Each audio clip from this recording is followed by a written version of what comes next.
Halo semuanya, pernah kepikiran nggak kalau dalam bisnis, rugi itu nggak selamanya berarti akhir dari segalanya.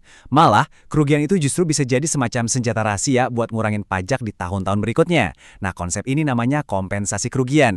Biar gampang, kita bakal bedah langsung pakai studi kasus beneran, jadi kebayang banget nanti. Coba bayangin deh, gimana rasanya kalau bisnis yang Anda bangun malah ngalamin kerugian? Pasti pusing kan? Tapi tunggu dulu, jangan langsung pesimis. Ternyata dari kacamata pajak, kerugian ini bisa diolah loh. Dan cara Anda mengelolanya, itu bisa nentuin banget nasib keuangan perusahaan Anda untuk beberapa tahun ke depan. Oke, jadi begini rencana main kita hari ini. Pertama, kita kenalan dulu, apa sih kompensasi kerugian itu? Terus kita langsung loncat ke studi kasusnya Garuda Food. Habis itu kita bakal hitung bareng-bareng, gimana prosesnya dari tahun ke tahun. Nah, yang paling penting kita bahas soal batas waktunya. Dan terakhir, kita tarik kesimpulan apa aja pelajaran penting yang bisa kita ambil. Oke, kita mulai dari bagian pertama ya. Kita bedah dulu fundamentalnya. Sebenarnya apa sih yang dimaksud dengan kompensasi kerugian? Gampangnya gini deh, anggap aja kompensasi kerugian itu kayak voucher diskon pajak. Jadi kalau tahun ini perusahaan Anda rugi, negara tuh bilang, oke, kerugianmu ini jangan dibuang, simpan aja dulu.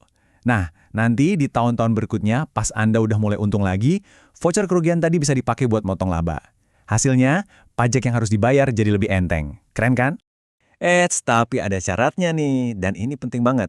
Voucher diskon ini ada masa berlakunya. Anda cuma dikasih waktu 5 tahun buat pakai kerugian itu.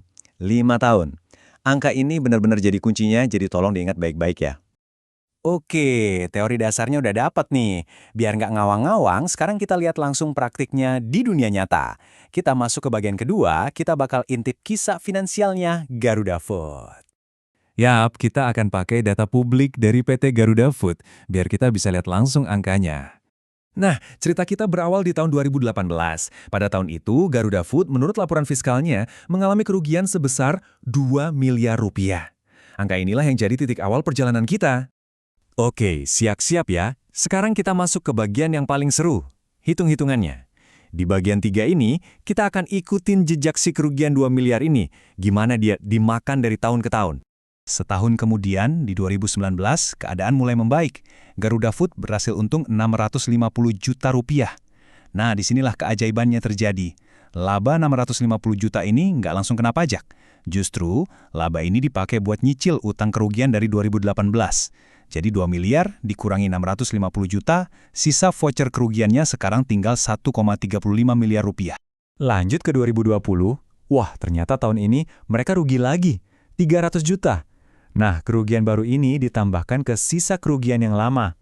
Tapi di 2021, balik lagi untung sebesar 450 juta. Dan seperti biasa, laba ini langsung dipakai buat ngurangin total kerugian yang ada. Udah mulai kelihatan kan polanya? Tiap kali ada laba, langsung dipakai buat makan sisa rugi. Pola ini terus berlanjut di tahun 2022 dan 2023. Setiap untung yang didapat, langsung dipakai buat motong sisa kerugian. Terus, dan terus. Sampai akhirnya, setelah semua perhitungan selesai, kita sampai di angka akhir. Ternyata, masih ada sisa kerugian sebesar 500 juta rupiah yang belum kepakai. Nah, pertanyaannya sekarang, nasib si 500 juta ini gimana? Apakah bisa dipakai terus? Disinilah kita masuk ke bagian yang krusial, bagian keempat, aturan 5 tahun. Ingat kan, jamnya terus berdetak. Coba kita lihat timelinenya biar jelas. Kerugiannya kan terjadi di 2018. Nah, aturan mainnya, periode 5 tahun itu dihitung mulai tahun berikutnya. Jadi kita mulai hitung dari 2019.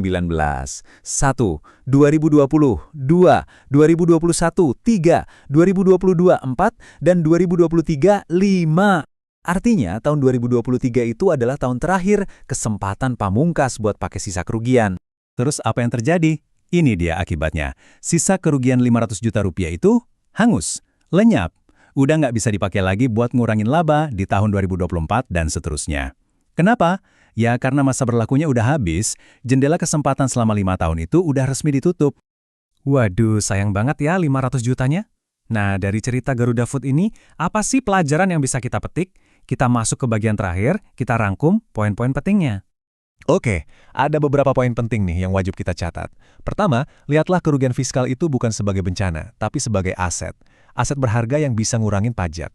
Kedua, ingat, batas waktunya itu saklek 5 tahun. Dan ngitungnya mulai tahun setelah rugi. Ketiga, kalau lewat dari 5 tahun, sisa rugi yang ada bakal hangus nggak ada ampun. Dan yang terakhir, ini yang paling penting, semua ini nunjukin betapa krusialnya perencanaan keuangan dan pajak yang matang, biar aset ini nggak kebuang percuma. Kasus ini benar-benar bikin kita mikir ya. Jadi sebagai penutup, saya mau lempar satu pertanyaan buat Anda renungkan. Coba bayangin, kalau ada perencanaan pajak yang lebih proaktif, kira-kira nasib 500 juta yang hangus tadi bisa beda nggak ya? Terima kasih sudah menyimak bahasan kita kali ini.